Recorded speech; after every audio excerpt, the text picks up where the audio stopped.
CBC television cameras are at UBC Stadium here in Vancouver to bring you live and direct the pageantry of an old military ceremony as His Royal Highness the Prince Philip, Duke of Edinburgh, presents new colors to the Seaforth Highlanders of Canada, that great Scottish infantry regiment that has brought such great fame and glory to Canada and to Vancouver for its gallantry in battle during 2 world wars. Today's ceremony will be the only public appearance of His Royal Highness, who, as you know, is here as president of his 2nd Commonwealth Study Conference, which ends a nationwide tour of Canada with discussions across the country next Wednesday. Well, the weather is perfect for the ceremony, a few clouds, but mostly sunshine with just enough breeze to ripple the old and the new colors which are being paraded today. There are some, 4,100 people at the stadium to join with the Seaforth in this wonderful day in their already brilliant history. Well, as you can see, the regiment is on parade, and at this point I'll ask Ted to describe the who's and the what's of the 4 guards of honor now on the field and the 2 bands which will provide the music for the presentation of the color. Right, Bill. We're looking across at the jam-packed stands. I don't know when the University of British Columbia Stadium has ever had this many people, and they've been arriving here since just after 9 o'clock this morning. The guards were marched onto the field here at UBC Stadium about 10 or 12 minutes ago.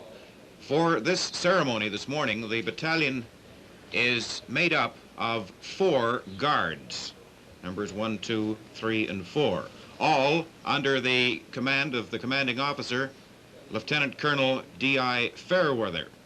The number 1 guard, that's the guard on our extreme left as we look across the infield here at UBC Stadium, is commanded by Major W.L. Roberts. The number 2 guard is under the command of Major J.D. Pierce. The number 3 guard is under the command of Major K.J. Corse, and Major T.U. O'Neill, C.D., is in command of the number 4 guard. As we go down the guards across the field, the number 4 guard that we're looking at right now is made up of the youngest members of the battalion as well as some of the cadets. And it's been quite a rivalry for the last few weeks as the Seaforths have worked up to this great ceremony today to see who would excel on parade and move up to the number 1 guard. And we watched it in a dress rehearsal here yesterday, and you can be sure that you're going to see a sparkling parade here this afternoon. Just so that you'll know what's going to take place, the royal car will soon enter the stadium, will drive up to a dais, and Prince Philip will be greeted with a royal salute. And with His Royal Highness today are his honorary aide, Major General Bert M. Hoffmeister, who, as many of you know, went overseas with the Seaforths, rose to command it, then commanded the 5th Canadian Division, known in Italy at least as the Big Maroon Machine. And also the Duke's equerry, Major Bill Edwards, whose parent unit is the Royal Canadian Regiment, of which, coincidentally, if my memory serves me correctly, the Duke of Edinburgh is Colonel-in-Chief. You're now looking at some of the veterans of the Seaforths, and Brigadier General J.A. Clark, who is known affectionately as the father of the regiment. Of course, Brigadier General Clark, the honorary colonel-in-chief of the, at least the honorary colonel of the Seaforths, will greet His Royal Highness when he arrives.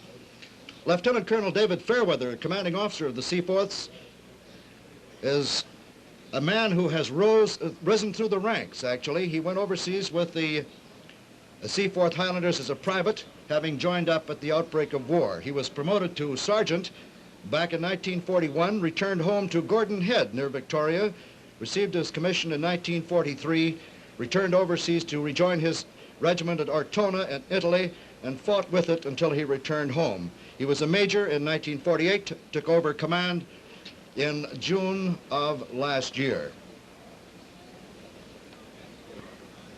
The old colors have been paraded. They will make their last public appearance, that is, on parade this afternoon, and we're looking at the old colors now. The old color party is Sergeant D. Cross, Staff Sergeant D. Cross, In the center is Sergeant M. McCann and Staff Sergeant R. Stewart.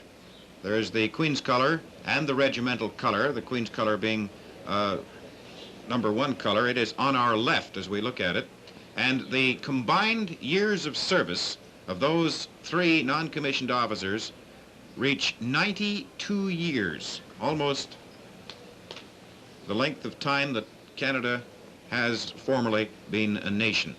And the 3 gentlemen you see there have been in service for an average of over 30 years each, standing on each side of the old color party, guards who are just what the name implies. They are guards of the old color party. Way over in the background we can see Cubs and Scouts, and everybody's here. The new color, which is being presented this morning, is right at the rear of the guards. They are sheathed, of course, and Bill has got a rather interesting story about how they get around to arriving at what is going to be a new color and where they come from. Well, the first colors were presented to this regiment by the Governor-General, His Royal Highness the Duke of Connaught, on September the 19th, back in 1912, at a ceremony at Brockton Point here in Stanley Park. Those, of course, were the Queen's color. Lieutenant General Sir Arthur Currie presented the second and the current stand in Belgium, April 1st, 1919. They will be laid up, these old colors, next Sunday at a service in the Regimental Church St. John's United at Comox Street in Vancouver. The new colors presented today by Field Marshal His Royal Highness the Prince Philip, Duke of Edinburgh, carry the battle honors won by this regiment in both World War I and World War II. And here is the royal car, and His Royal Highness is wearing the uniform as Colonel-in-Chief of the Queen's Own Highlanders, an amalgamation of the Seaforths and the Camerons.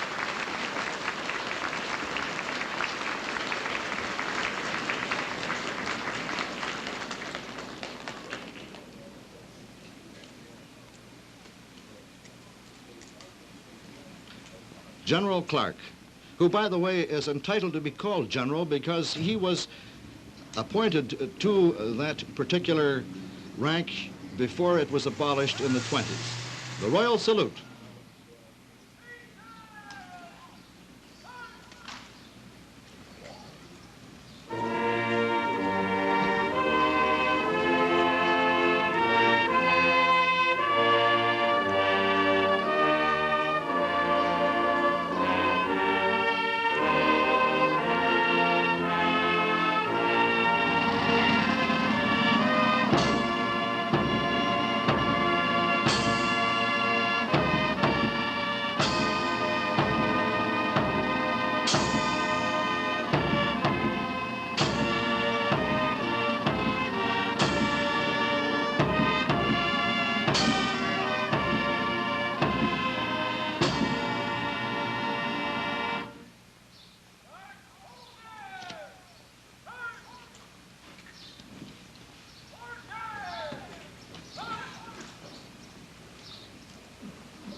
Now the guard will be inspected.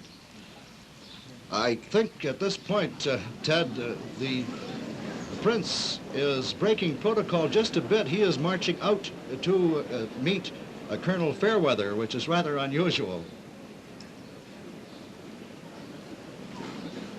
Colonel Fairweather, of course, will salute His Royal Highness and will say, "Sir, the battalion is ready for your inspection." And Prince Philip, being who he is, of course, we're just going to wait and see how long he takes in his inspection of the guard. And we might just point out that there will be traditionally music. There are 2 bands, a combined unit. In front, of course, the pipes and drums of the Seaforth Highlanders under Pipe Major Warrant Officer Ed Essen, MBE, and Drum Major Staff Sergeant W.E. Bud March, CD. And they are alternating playing for the incidental music. The music we're going to hear during the inspection of the battalion. Some very colorful names, as a matter of fact. This one is entitled Mrs. Kirkwood.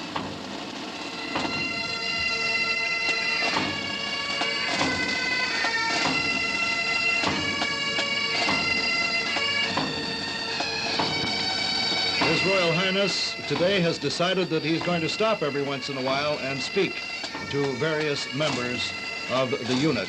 He is now inspecting number 1 guard.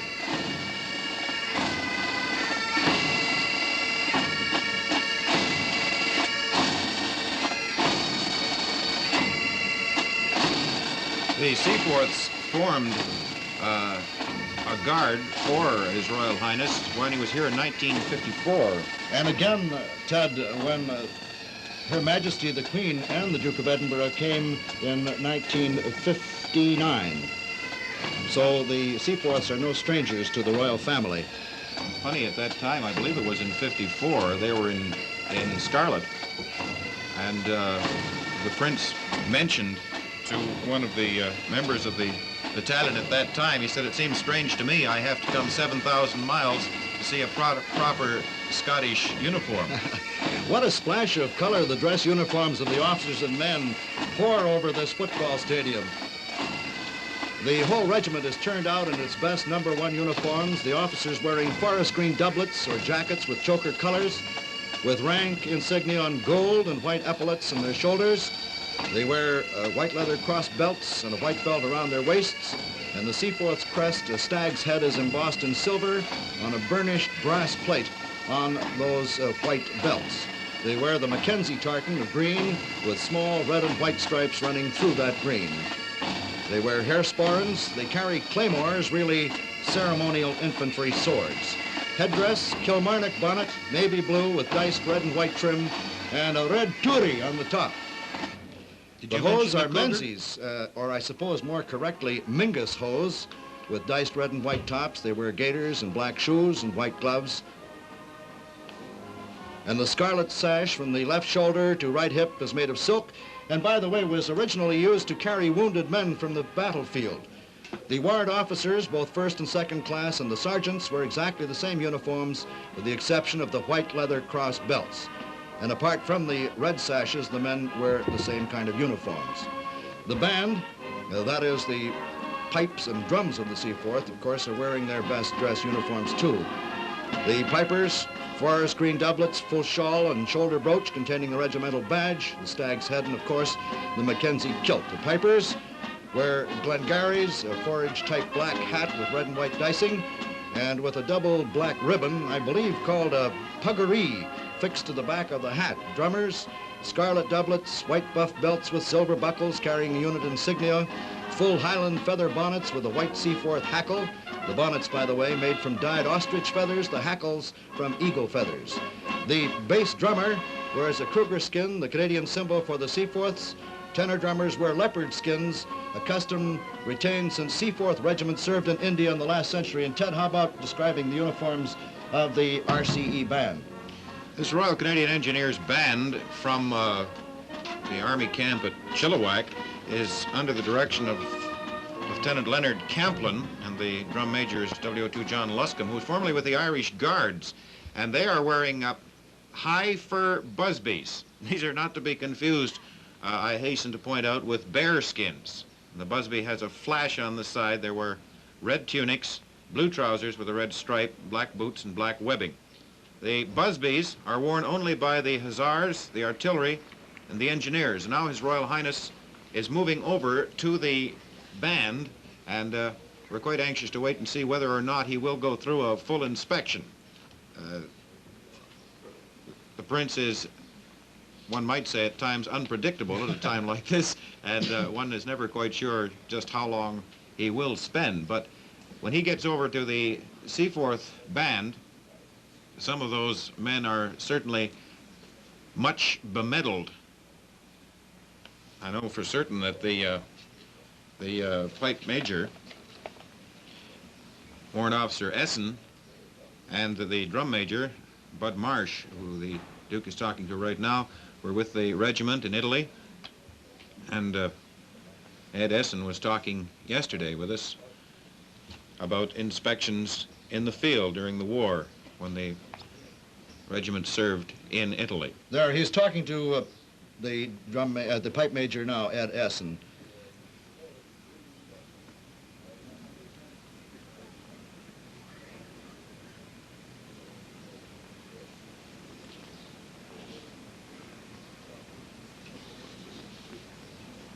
Brigadier General Clark is standing just behind the Duke, on the right of the two officers.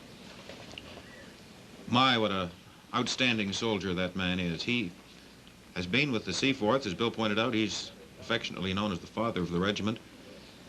And of course, he took them overseas, the first unit in the First World War. He joined in 1910 and later, of course, was promoted to the rank of Brigadier General and was in at the end of the war at the capture of Mons.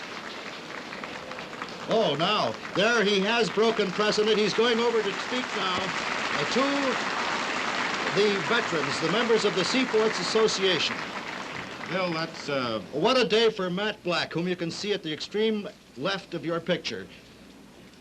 Matt Black, who was an official with the Immigration Services in Vancouver now, was the RSM during the war. There are two Victoria Crosses in that association, Bill. Lieutenant Colonel Cecil Merritt, who I believe the Duke just passed, and who won his Victoria Cross, I believe, at Dieppe. And, of course, Smokey Smith, who won his in Italy, and you were practically next door that day. I was 2 miles away on that night of October 21st, 22nd, a very stormy, rainy, windy night when Smokey went across the Savio River and captured a German SP gun, allowed the Seaforths to carry on with their assigned task and complete their mission. And for that, Ernest Alvia Smith, known as Smokey, won the Victoria Cross. He's talking to the Duke right now. Smokey, as you can see, is in uniform. He is still a member of the unit. And as they marched on, the clanking of the gongs, I tell you, it was something. It sounded like another band going by. There's the Duke's standard. You just caught a glimpse of it in the corner of the picture, and we'll show it to you again. It is